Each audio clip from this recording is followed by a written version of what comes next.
Terminando el comentario de los periodistas, me decía alguien hace un momentito, la diferencia entre Rafael Herrera y los de ahora, los chicos buenos de la prensa, y es que él era 24 horas solo periodista. No estaba ni en organizaciones políticas, ni extranjeras, ni periodista. 24 horas, y eso marca la diferencia.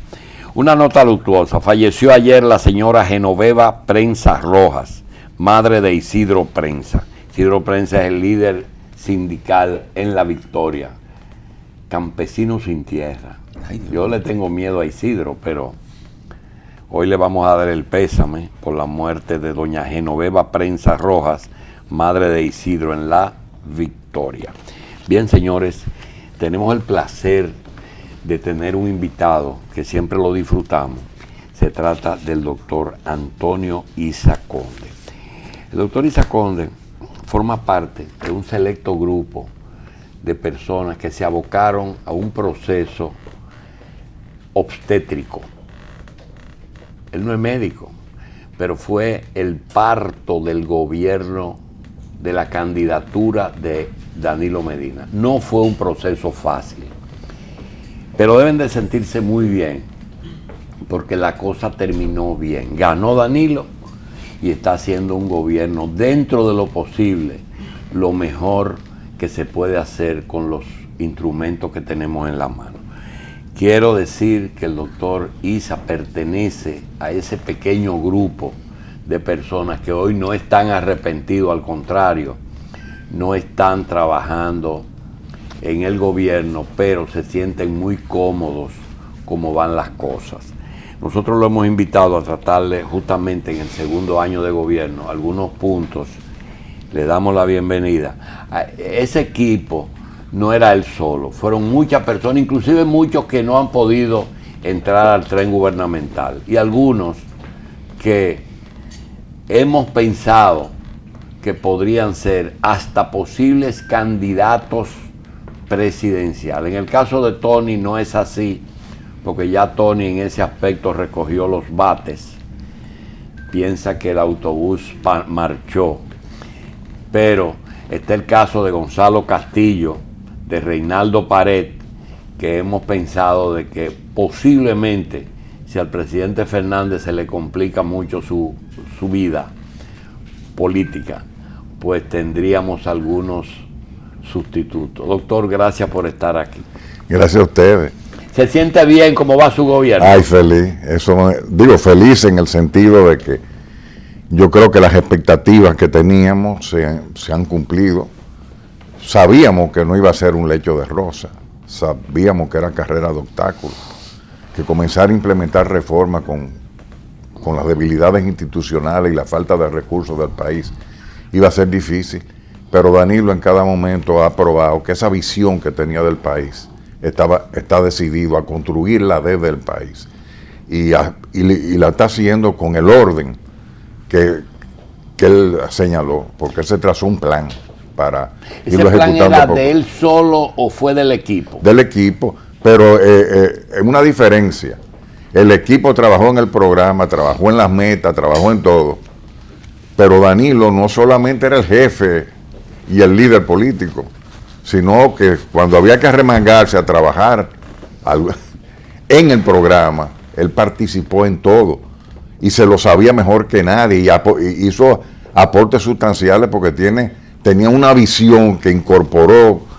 La impronta de él está en todo lo que es el programa de gobierno, la impronta personal, ese sentido del humano, esa preocupación por combatir la pobreza, eso está inmerso ahí, y eso lo ha ido probando. Y a veces se confunden incluso su actitud como político con lo que es habitual del populismo. Y eso no es así, eso obedece también a un plan. Para él lo fundamental es disminuir la pobreza y crear empleos productivos. Y está tratando de hacerlo en los sitios más vulnerables y en que los empleos se puedan crear más fácilmente. Y todo su programa obedece a eso. Doctor, Yo no tengo quejas, excepto algunos señalamientos que creo que usted me lo puede confirmar o desmentir. Me da la sensación, y vamos a hablar de corregir lo que está bien, de continuar de lo que está mal, de hacer lo que nunca se hizo, y hasta de aquellas cosas que se parecieron después, que interrumpieron, quizá el proyecto, que fueron muchas. Pero me da la sensación de que ustedes, tanto el presidente como su equipo, le tienen mucho temor a bajar el averaje que tienen de astronómico de popularidad. Le tienen tanto así que hasta veo en la prensa hoy algún tipo de publicación señalando esa popularidad. Ustedes están tan preocupados, fíjate, por una cosa. Una de las cosas que yo he aprendido de Danilo, y que esto es lo que diferencia a un político de un estadista. Yo creo que Danilo ha probado que es un estadista más que un político. Yo tenía en el seno del gobierno esa percepción. Incluso le decía, invierte ese capital, porque si lo deja en un banco se le puede depreciar.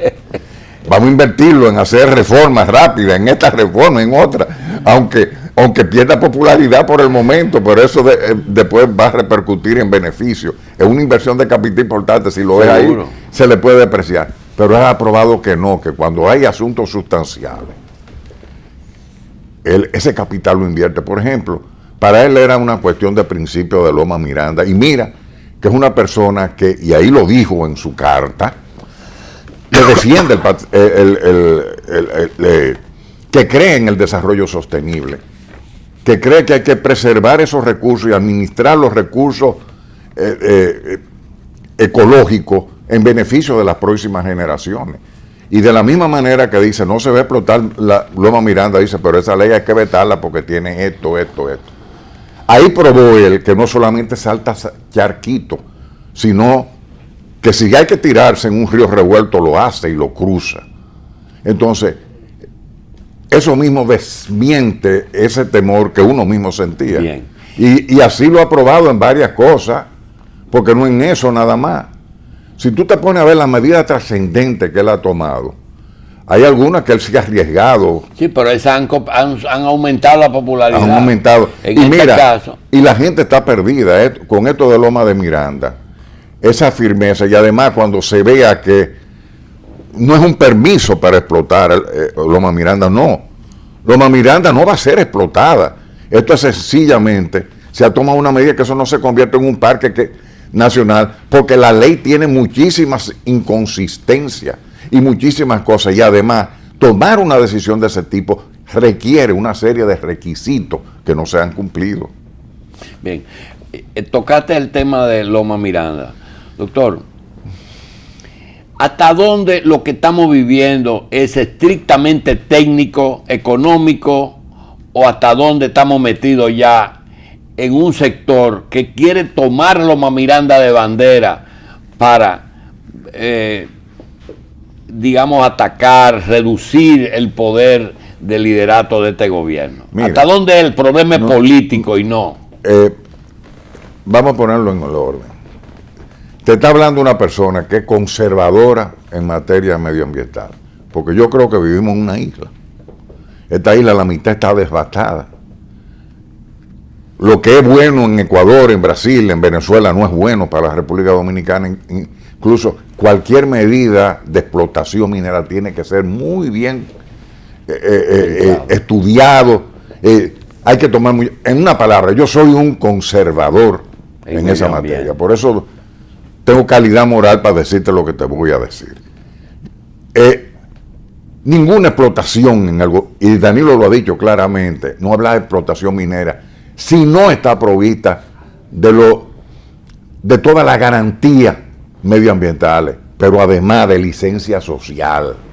Pero la explotación no es revolucionaria. No, espera, de licencia. La revolucionaria es el conservadurismo, doctor. Bueno, ahora... No explotación de recursos, es revolucionario. El movimiento ecológico tiene sentido, y óyeme, Julito, ayuda. El movimiento ecológico para la protección, a veces, el problema es que a veces llega al fundamentalismo, y eso es lo que nos diferencia entre una posición conservadora que cree en el desarrollo sostenible y una posición fundamentalista. Pero el problema no es que cuando tú llegas al fundamentalista, la política lo corrompe todo, y sobre todo en países como el de nosotros. Yo creo sinceramente que cuando comenzó ese movimiento en La Vega, fíjate a dónde fue que comenzó, en La Vega, la gente lo que quería proteger esa loma porque le habían dejado ya la Falcon Bridge un pasivo ambiental que no habían cubierto.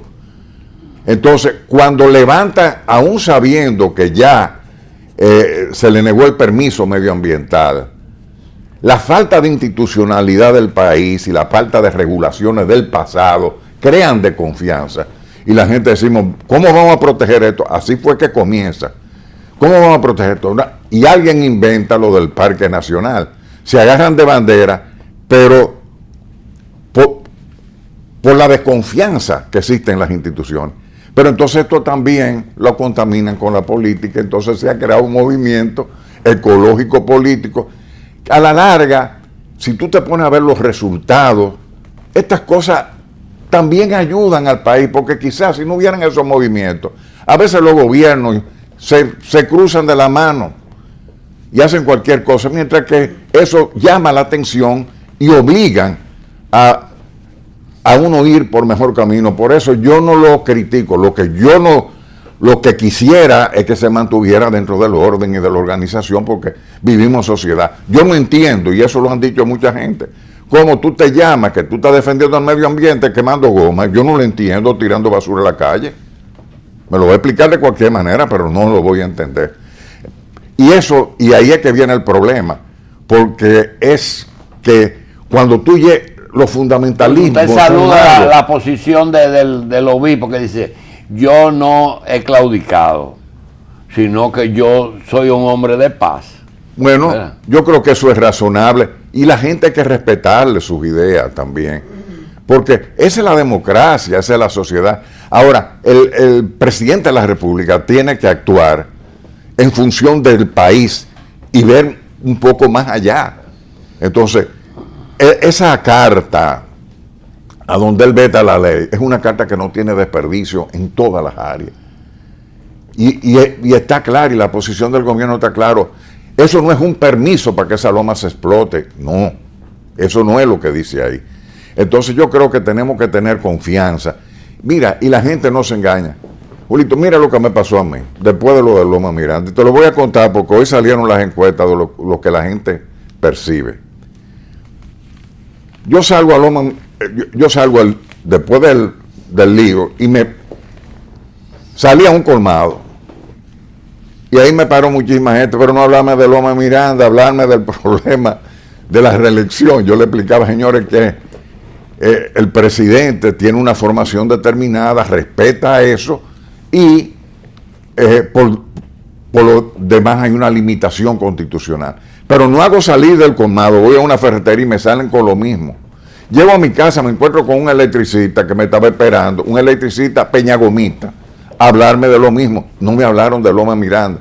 Entonces, hay veces que uno cree que la realidad es la realidad que está alrededor tuyo. Yo recuerdo que cuando yo era revolucionario, que el conde estaba prendido, yo creía que ya la revolución estaba a la vuelta de la esquina ahí mismo. Y sucede que no, que en los campos y en otros sitios la gente estaba en otra cosa. No lo podemos perder. Yo creo que aquí el país quiere paz. Y hasta ahora lo están probando, no solamente en las encuestas, aprueba todo lo que está haciendo Danilo. ¿Por qué? Porque Danilo tiene una visión que va en beneficio del desarrollo y la gente lo siente. Él lo que ha hecho es despertar la esperanza. No solo son las cosas tangibles, como la tanda extendida, lo que ha hecho con las escuelas, las intervenciones que se producen a raíz de cada una de sus visitas en el campo, que han ayudado muchísimo a que baje los niveles de pobreza y que la gente se emplee. Tony, en el desde campo. que dejaste la izquierda, te dedicaste a la empresa privada, trabajaste en asociaciones de empresarios, patronales, pero la primera vez que dedicaste realmente a trabajar por un hombre que llega a la presidencia fue en el caso no del PLD, sino de Danilo, candidato del PLD. En el punto que llegamos, estamos a mitad de camino. Nos queda esto: tratar de lograr una reelección que parece que no es posible, ni la quiere el presidente. Sí. Segundo, a pesar de que todos los números le dan a Danilo la ventaja. Segundo, que Danilo apoye su partido y volver a la posición anterior de que Leonel presidente. Y tercero, el que dentro del PLD Danilo busque a alguien que continúe una obra como la que él inició, a pesar, no sé si tú coincides conmigo, de que ya cambiar ese estilo le va a resultar muy difícil a cualquier otro candidato que venga. Háblanos de eso, Tony. El problema no es el estilo, y de ahí te voy a hablar. Mira, yo lo he dicho muchas veces, yo he participado en gobierno dando mi aporte técnico, pero no comprometido políticamente. Yo me comprometí con Danilo por un problema de visión, no de amistad personal, porque no la había, de visión. Mira, si tú ves la Estrategia Nacional de Desarrollo en que yo participé, ves la visión de Danilo, dice, este es el camino. Y yo vi que de todos los políticos... ¿La que hiciste en Herrera? No, que hiciste cuando estaba en Herrera? No, nosotros, si tú lees el libro, te voy más para allá. Si ves trabajo mío de hace 20 años y tú ves el discurso de Danilo, tú ves la coincidencia que hay. O sea, el país que él busca y el país que yo buscaba, coincidimos en esa visión, para ponértelo sencillo. Entonces yo dije, bueno, esta es una oportunidad de comenzar a construir esa visión juntos y de poner alrededor de este señor que tiene esa visión, gente que pueda ayudarlo a construir esa visión. Y sencillamente, aunque yo estaba tirando mi último cartuchazo, porque tú sabes bien ya la edad que yo tengo, yo digo, bueno, yo nunca me he resignado a luchar por construir mi utopía. Lo quise hacer en la izquierda, pero llegó un momento que hice mi perestroika, que no me sentía realizado. Pero no he renunciado. Fíjate que cuando voy a las asociaciones empresariales, la bandera que yo levanto es la bandera del progreso, del desarrollo. A veces en contradicción con las cúpulas empresariales, o casi siempre en contradicción con las cúpulas empresariales. No obstante que yo vivo de ellas. Es un problema de visión, y esa visión es que nos junta, y esa visión es que hace que este carro, con toda la debilidad institucional y de la fuerza política que lo llevó al poder, esté avanzando y se está ganando a la gente.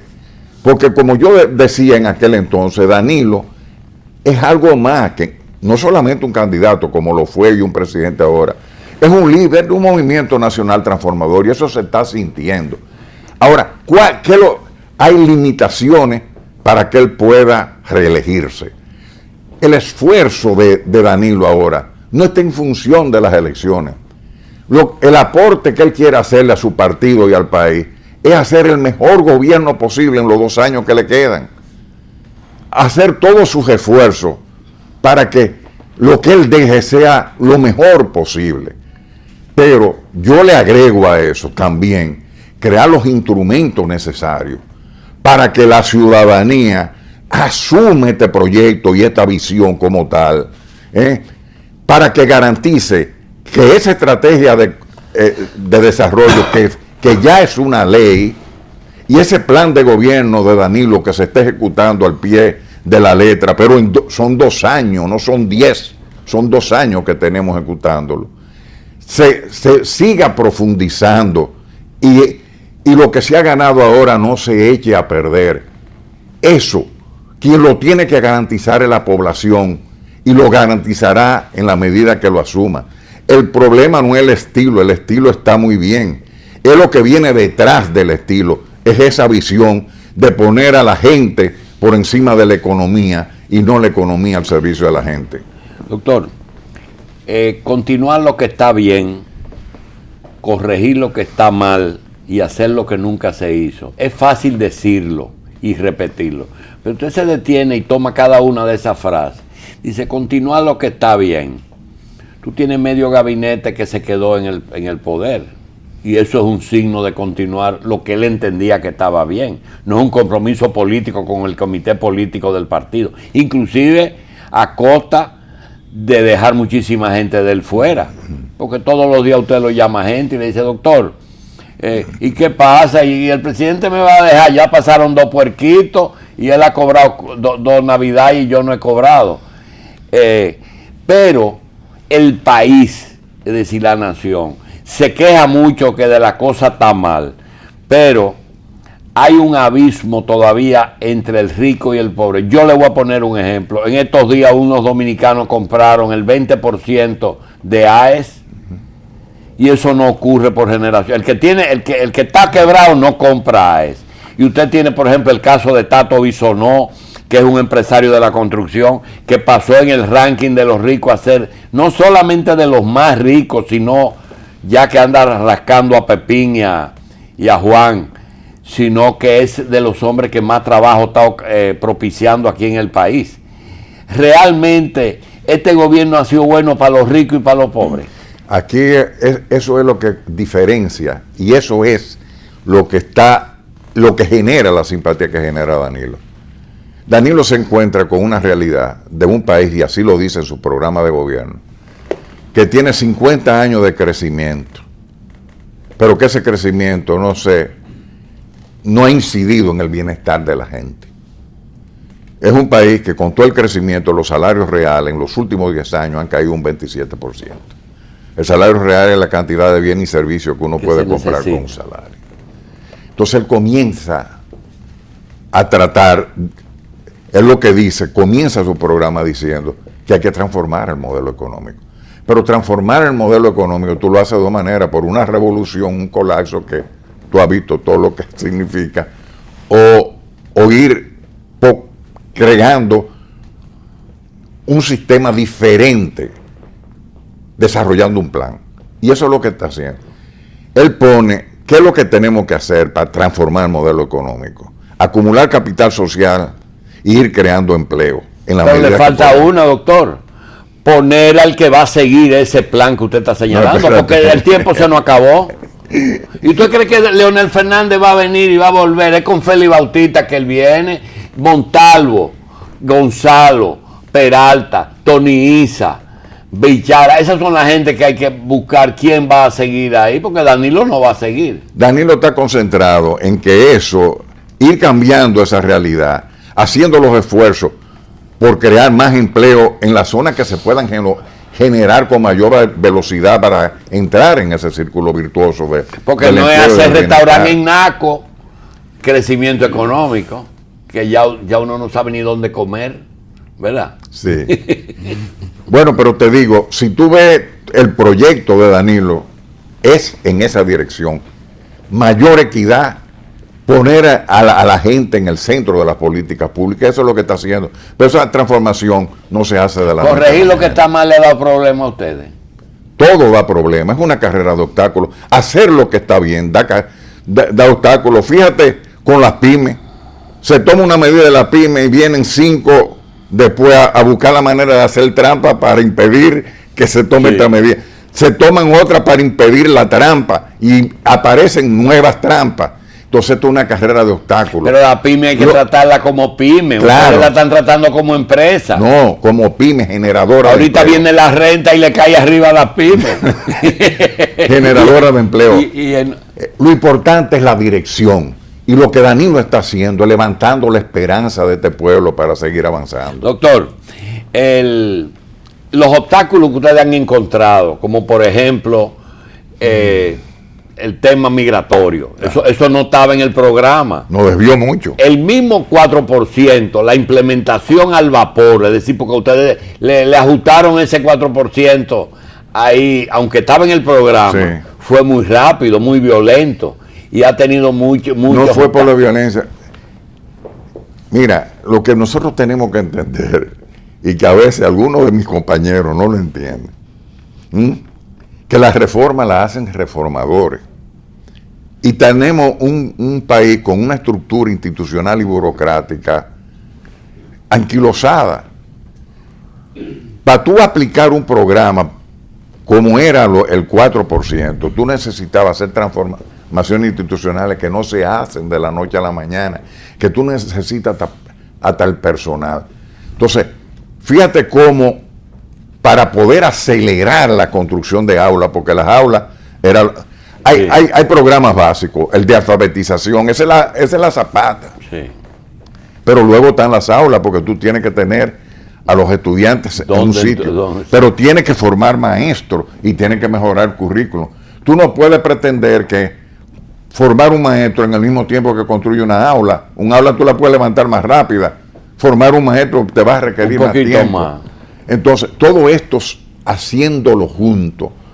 Entonces, tú veías los primeros problemas, los solares, creían todo el mundo que los solares estaban ahí. Óyeme, con los problemas de titulación que tiene este país, eso fue el diablo en bicicleta, como dicen en el doctor, y la erradicación de un gran porcentaje de corrupción, porque ustedes no lo han explotado. Pero eso, espérate.